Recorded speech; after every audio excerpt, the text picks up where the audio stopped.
Halo Sobat Hukum, kembali lagi bersama kita di channel Sobat Hukum. Kali ini kita akan membahas permasalahan hukum yang sedang marak terjadi di negeri kita ini, terutama mengenai masalah PHK akibat dampak COVID-19. Seperti kita ketahui, akibat dampak COVID-19 ini, banyak Sobat Hukum sekalian mengalami pemutusan hubungan kerja. Nah, di video kali ini, kita akan memberikan tips bagaimana Sobat Hukum dapat menuntut uang pesangon ketika Sobat Hukum di PHK. Langkah yang paling pertama yang Sobat Hukum lakukan adalah Sobat Hukum harus bisa memastikan apakah Sobat Hukum merupakan karyawan tetap.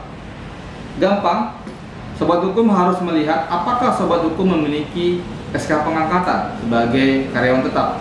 Apabila Sobat Hukum memiliki SK pengangkatan, maka Sobat Hukum merupakan karyawan tetap. Namun, apabila Sobat Hukum tidak memiliki SK pengangkatan, Sobat Hukum jangan khawatir, ada cara lainnya, yaitu Sobat Hukum melihat sudah berapa lama Sobat Hukum bekerja. Apabila Sobat Hukum sudah bekerja lebih dari 3 tahun, maka dapat pastikan Sobat Hukum merupakan karyawan tetap. Kemudian, apakah Sobat Hukum digaji langsung dari perusahaan di mana Sobat Hukum bekerja? Apabila Sobat Hukum digaji langsung dari perusahaan di mana Sobat Hukum bekerja, maka dapat dipastikan Sobat Hukum merupakan karyawan tetap.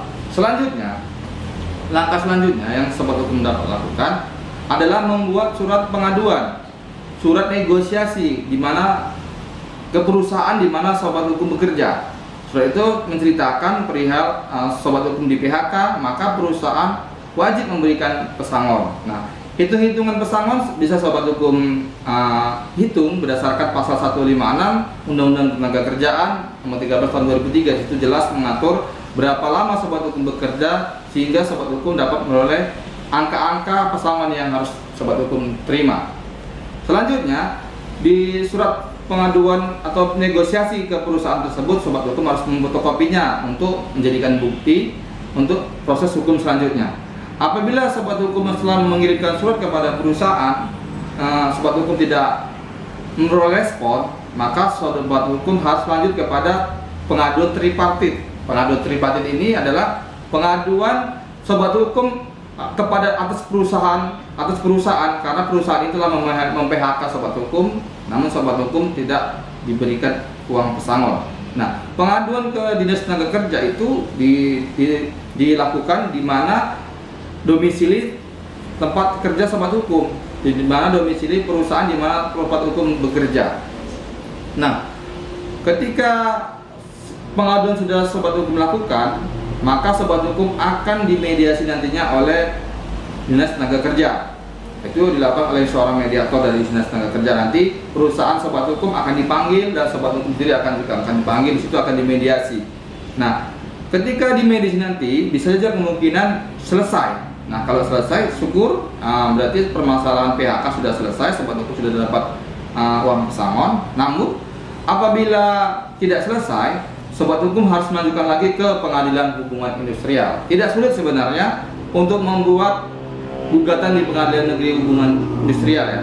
Pengadilan Hubungan Industrial itu mengadili pekerja-pekerja yang bermasalah terkait dengan perusahaan-perusahaan. Nah, di situ Sobat Hukum mengajukan gugatan. Jangan khawatir, tidak mesti pengacara, tidak mesti sarjana hukum. Apabila Sobat Hukum mau belajar, bisa searching di googling terkait contoh-contoh gugatan. Sobat Hukum bisa mengajukan gugatan di Pengadilan Hubungan Industrial.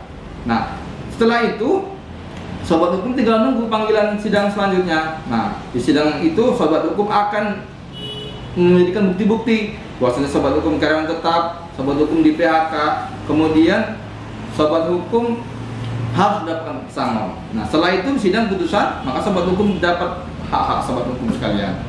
Demikian di video kali ini kita membahas. Selanjutnya jangan lupa subscribe dan tombol loncengnya. Kita tentunya akan membahas lagi di video-video selanjutnya terkait dengan permasalahan PHK yang lebih detail lagi. Terima kasih.